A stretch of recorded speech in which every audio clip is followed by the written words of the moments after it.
वो जब से क्या है हमारी जिंदगी बर्बाद होगी। इसके लगे सुबह से लेकर शाम तक मजदूरी करते हैं, पेट्रोल ही नहीं पूरा होता। अभी तो हमारा रोजा करते ये लोग क्या? आखिर कैसे गिरी ये हुकूमत, इसके पीछे की क्या कहानी है, आइए जानते हैं।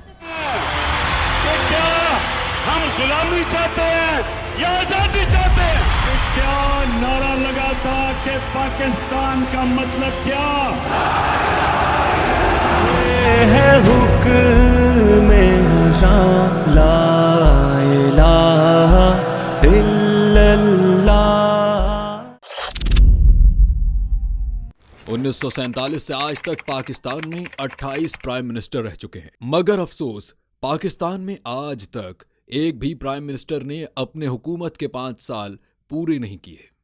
कोई मारा गया तो कोई भाग गया, किसी को फांसी तो किसी को जेल। जब इमरान खान प्राइम मिनिस्टर बने तो लोगों को लगा था कि वो पहले प्राइम मिनिस्टर होंगे जो पाकिस्तान में 5 साल पूरे करेंगे, लेकिन ऐसा नहीं हुआ। जब से इमरान खान की हुकूमत खत्म हुई है, इमरान खान के केसेस खत्म होने का नाम नहीं ले रहे। पाकिस्तान के 2018 के जनरल इलेक्शंस में 2 ट्रेडिशनल पार्टीज थीं, PMLN यानी पाकिस्तान मुस्लिम लीग नून और दूसरी पाकिस्तान पीपल्स पार्टी। लेकिन इन दोनों के अलावा एक तीसरी पार्टी भी थी, पाकिस्तान तहरीक इंसाफ। अगर पॉलिटिकल सिचुएशन देखी जाए तो 2018 के टाइम इमरान खान एक नई उम्मीद की तरह उभर रहे थे, क्योंकि पाकिस्तान के अवाम पिछले 14 साल से नवाज शरीफ और भुट्टो जिंदा है से थक चुके थे। 2018 में नवाज शरीफ पर करप्शन का इल्जाम लगा था और PM की सीट से हटा दिया गया था। सुप्रीम कोर्ट ने उन पर पानामा पेपर लीक्स के करप्शन एलिगेशंस लगाए थे, लेकिन इनके अलावा कई और करप्शन केसेस भी चल रहे थे। जुलाई 2018 में उन्हें 10 साल की जेल का नोटिफिकेशन दिया गया। लंदन में आला दर्जे के अपार्टमेंट्स की खरीदारी के चार्जेस, 6 महीने बाद उन्हें 7 साल इंप्रिजनमेंट और $25 मिलियन का फाइन दिया गया, क्योंकि वो प्रूफ नहीं कर पाए कि स्टील मिल की ओनरशिप उनके हाथों कैसे लगी। तो ऐसी खबरों के बीच खड़े हुए इमरान खान। नवाज शरीफ पर करप्शन के इल्जामात आगे जाकर दुरुस्त साबित हुए। जनरल इलेक्शंस में इमरान खान की पार्टी PTI नंबर 1 पार्टी बनी। करप्शन और नेपोटिज्म की वजह से दोनों ट्रेडिशनल पार्टीज को एक बुरी हार का सामना करना पड़ा। शहबाज शरीफ की PMLN को 80 सीट्स मिली और तीसरे दर्जे पर बिलावल भुट्टो जरदारी की पाकिस्तान पीपल्स पार्टी 52 सीट्स के साथ, तो टोटल में पाकिस्तान की नेशनल असेंबली में 342 सीट्स हैं और 172 मेजॉरिटी मार्क हैं। PTI ने 155 सीट्स हासिल की, जिसमें इमरान खान ने किसी छोटी पार्टी और इंडिपेंडेंट के साथ मिलकर एक कोरिलेशन बनाई, जिसकी मदद से ये 178 सीट्स तक पहुंच गए थे। अपोजिशन पार्टीज के सीनियर लीडर्स ने नेशनल असेंबली में डिमांड की एक नो कॉन्फिडेंस वोट होना चाहिए। उन्होंने एक अलायंस बनाई, Pakistan democratic movement PDM। Joint opposition rallies करनी शुरू कर दी। मरियम नवाज ने रैलीज में कहा, इमरान खान ने लोगों से जॉब्स छीन ली हैं, 2 दिन तक का खाना नहीं मिल पा रहा है लोगों को। बिलावल भुट्टो जरदारी ने कहा कि पाकिस्तान के फार्मर्स भूखे हैं। ये रैलीज कराची से इस्लामाबाद तक निकाली गई। लेकिन दोस्तों, इमरान खान की हुकूमत के कुछ ही टाइम बाद कोरोना की वबा आने से पाकिस्तान बल्कि पूरी दुनिया ही परेशान थी। PDM ने गरीब आवाम को शिकार किया और ये ड्रामा रचाना शुरू किया कि लोग भूखे मर रहे हैं।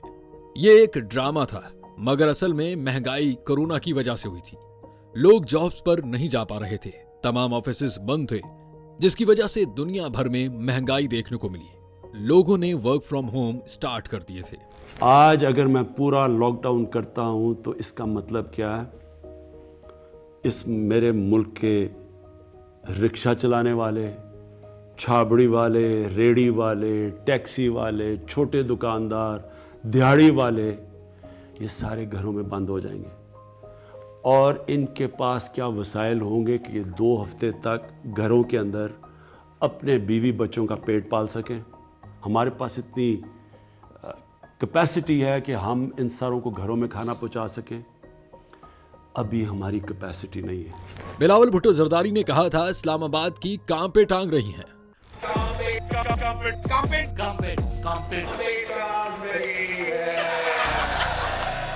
अच्छा अब सुने सुने, अमीन ये है कौन? मैं वो बिलावल बच्चे की क्या बात करूं? मतलब क्या मजाक है यार। हो जाता है। काम पे टांग रही है, चीनी उग रहा है, बारिश आता है। पूरी कौम ट्रांसलेशन करने ते लगी हुंदी बिलावल कह की रहा आज क्या रहा है? काम पे टांग रही है। एक मिनट सुन ले मैं क्या कहने लगा। Welcome, Prime Minister Sharif. Social media पे देखा है नवाज शरीफ बैठा हुआ है अमेरिका के सदर के साथ, हाथ में उसने पर्ची पकड़ी हुई है और उसकी काम पे टांग रही है। माफ कर दे भाई। ये तो हमें पता है कि आपकी टांगें ही कांप रही हैं। काम पे टांग रही है। काम पे टांग रही है। भाई मैं कसम से तौबा तौबा खुदा का वास्ता है उर्दू तो सिखा दो। स्लिप ऑफ द टंग हो सकता है। Oral inflation, unemployment, power cuts, business का बंद होना, इन्हीं सब मुद्दों को लेकर अपोजिशन इमरान खान की हुकूमत के खिलाफ थी।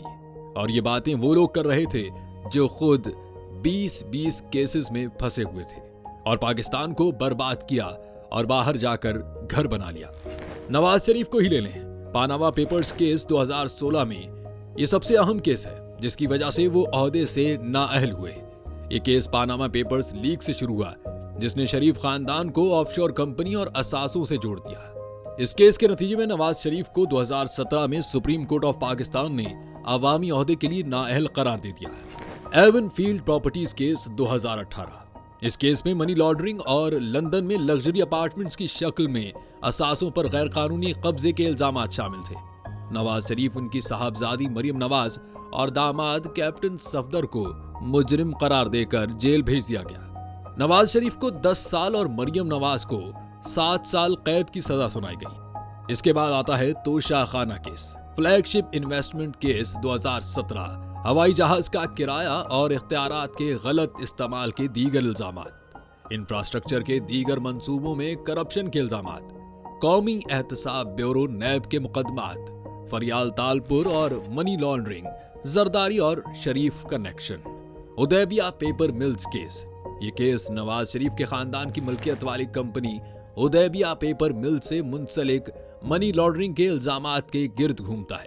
ये मुकदमा 1990 की दिहाई में शुरू किया गया था और ऑफशोर कंपनियों और मकामी कारोबारों के दरमियान रकम की नकलो हरकत से निपटा गया था। इसे 2014 में लाहौर हाई कोर्ट ने नाकाफी शवाहिद की बिना पर खारिज कर दिया था। ताहम मनी लॉन्ड्रिंग और बदउनवानी की तहकीकात के साथ ये केस मुख्तलिफ मकामात पर दोबारा खोला गया है। 2017 में सुप्रीम कोर्ट ने इस केस को कौमी एहतसाब ब्यूरो नैब को वापस भेजा था और ये अब भी तनाज़े का बायस है। इसके बाद आता है Al Azizia steel mills case 2018। Nawaz Sharif को ऐसे असासों के मालिक होने पर सजा सुनाई गई जिनका हिसाब नहीं लिया जा सका, खास तौर पर सऊदी अरब में उनके खानदान की स्टील मिल्स से मुतालिक, जिसमें उसे 7 साल कैद और $25 मिलियन जुर्माने की सजा सुनाई गई। ताहम उसे जमानत मिल गई और बैरून मुल्क इलाज कराने की इजाजत दे दी गई और वो इन केसेस में आज तक बाहर है। अफसोस की बात है। तो दोस्तों, let's come to the topic. Pakistan के फाइनेंस मिनिस्टर अब्दुल हफीज शेख ने इलेक्शंस कंटेस्ट कर दी। अब्दुल हफीज शेख एक्चुअली में अपनी सेनेट की सीट हार गए और जीता कौन? पीडीएम के जो कैंडिडेट थे यूसुफ रजा गिलानी, जो कि पाकिस्तान के फॉर्मर प्राइम मिनिस्टर भी रह चुके हैं। इसी चीज को लेकर अब अपोजिशन ने आवाज उठाई कि इमरान खान को अब रिजाइन कर देना चाहिए। नेशनल असेंबली का कॉन्फिडेंस लूज कर चुके हैं। ऐसा होता देखकर इमरान खान ने एक वॉलंटरी वोट ऑफ कॉन्फिडेंस किया नेशनल असेंबली में, यानी पार्लियामेंट से कहा कि सब वोट करो और देखते हैं मेरी हुकूमत भी बनी रहेगी या नहीं। Majority member of national assembly मेरे साथ हैं या नहीं। नेशनल असेंबली में जब ये वोटिंग हुई तो इमरान खान ने 178 वोट के साथ अपनी मेजॉरिटी फिर से प्रूफ करके दिखाई। ये क्लियर हो गया कि मेजॉरिटी इमरान खान की है। लेकिन अब 1 साल बाद पासा पलट चुका है। इस बार इमरान खान नहीं बल्कि अपोजिशन ने डिमांड की कि वोट ऑफ कॉन्फिडेंस कराया जाए। इस्लामाबाद पुलिस ने पार्लियामेंट लॉजेस में रेड मार दी। अपोजिशन पॉलिटिशियंस को खींच कर ले जाया गया और उन्हें अरेस्ट किया गया। गिरफ्तारियां शुरू कर दी है। ये पार्लियामेंट लॉजेस से जो कारकुन हैं इनको गिरफ्तार किया जा रहा है। ये रज़ाकार यहाँ पर JUIFA के रज़ाकार थे वो यहाँ पर मौजूद थे और उनकी जो है वो गिरफ्तारियां शुरू हैं। उन्होंने कहा कि JUIF एक्चुअली में 70 वर्कर्स को लेकर आए थे और किसी को प्राइवेट मलेशिया रखना अलाउड नहीं था। पाकिस्तानी आर्मी ने सिचुएशन को देखकर कहा कि हम न्यूट्रल रहेंगे, इसे देखकर हम किसी की भी साइड नहीं लेंगे। यहाँ पर इमरान खान काफी नाराज हो गए। इस चीज को देखकर उन्होंने कहा कि सिर्फ जानवर न्यूट्रल रहते हैं। फिर 18 मार्च को एक और बड़ा झटका लगा इमरान खान को। उनके खुद के ही पार्टी मेंबर्स गद्दार निकले। उनके खिलाफ PTI के एक रहनुमा राजा रियाज ने जियो न्यूज को बताया, आपके साथ यहाँ पे कितने MNA? हम इधर 2 दर्जन के करीब लोग मौजूद हैं। 24 जी जनाब, जिनका ताल्लुक PTI से है। जिनका ताल्लुक PTI से है। 24। उन्होंने बताया कि उनमें से काफी पॉलिटिशियंस सिंध हाउस में बैठे हैं। ये सब सुनकर इमरान खान ने जवाब में कहा कि ये जो सिंध हाउस है जहां पर ये सब रुके हुए हैं, सिंध हाउस हॉर्स ट्रेडिंग का मरकज बन चुका है। जब ये चीज और लोगों तक पहुंची जो इमरान खान के सपोर्टर्स हैं, PTI के पार्टी वर्कर्स हैं, वो तमाम वर्कर्स जमा होकर सिंध हाउस गए और इमरान खान के फेवर में नारे लगाए। और जो रियल एनिमीज थे उन्हें कहा कि तुम लोग बिक गए हो। ये लोग दीवारें टाप कर अंदर तक पहुंच गए।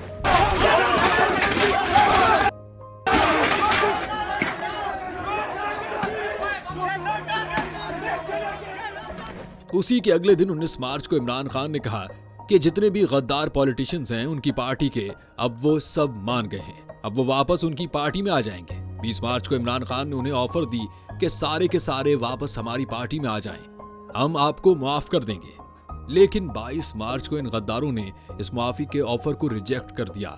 उल्टा एक MNA डॉक्टर रमेश कुमार ने बताया कि अब जो गद्दार हैं वो और बढ़ गए हैं। कहा कि 35 लोग हो गए हैं। आपको परसों आपके प्रोग्राम में 33 मेंबर बताए थे, आज 35 मेंबर, मतलब 2 मेंबर और बढ़ गए। 35 मेंबर जो है इस वक्त अपने ग्रीवेंसेस शो कर रहे हैं पार्टी के साथ कि ये हमारे ग्रीवेंसेस हैं। ये सारी बातें मेरी हुई थी, मगर एक काम माइनॉरिटी के लिए नहीं हुआ।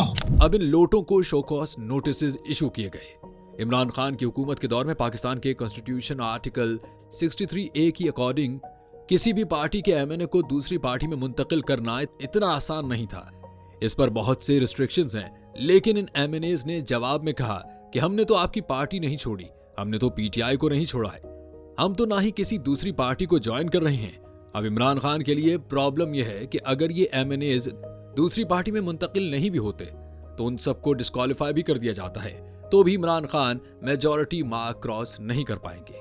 अब 23 मार्च को प्रॉब्लम्स और बढ़ गई।